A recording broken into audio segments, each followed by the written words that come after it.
Matayog daw ang pangarap ng gobyerno para sa ekonomiya ng bansa. Kaya ang Labor Department bumuo na isang master plan para matugunan ang problema ng unemployment at job mismatch sa Pilipinas. Nakatutok si JP Soriano. 3 milyong trabaho para sa mga Pilipino. Yan raw ang layong maibigay ni Pangulong Bongbong Marcos bago matapos ang kanyang termino sa 2028. Para maisakutuparan ito, bumuo ang Department of Labor and Employment o DOLE ng 10-year National Employment Master Plan na trabaho para sa bayan o TPB. Katuwang nila rito ang Department of Trade and Industry at NEDA. Sa TPB, inaasahang matutulungan ang problema sa unemployment, pati na sa job mismatch o yung may trabaho pero di akma sa kakayahan at pinag-aralan ng empleyado. The plan seeks to address the high cost of training and competency enhancement programs, unequal access to quality education and training opportunities. Kailangan din daw maging employable o katanggap-tanggap sa trabaho ang isang job applicant. Kaya sa pag-aaral pa lang, ituturo na sa mga Pilipino ang mga skills na in-demand at magiging in-demand pa.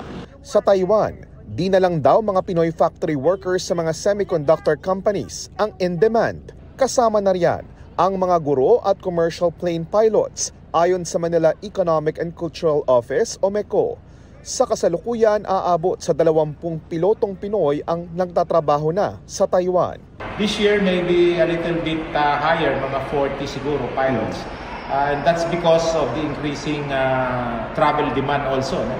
Yung tourism industry kasi ay ang direksyon ay pataas talaga.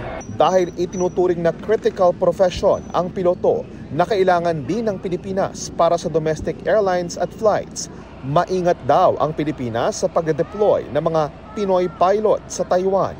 Karamihan sa application dumaraan sa direct hiring process sa pamamagitan ng G2G o government-to-government process.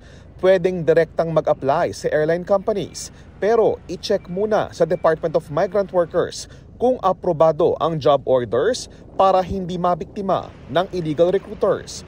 Kailangan din daw ng Taiwan ng mga Pilipinong aviation engineers at IT engineers. Magkakaroon din ng oportunidad doon ang mga agricultural workers mula Pilipinas. Para sa GMA Integrated News, JP Soriano, nakatutok 24 oras. Mga kapuso, patuloy na tumutok sa mga balita. Mag-subscribe sa GMA Integrated News sa YouTube. Sa mga kapuso abroad, samahan niyo kami sa GMA Pinoy TV at www.gmanews.tv.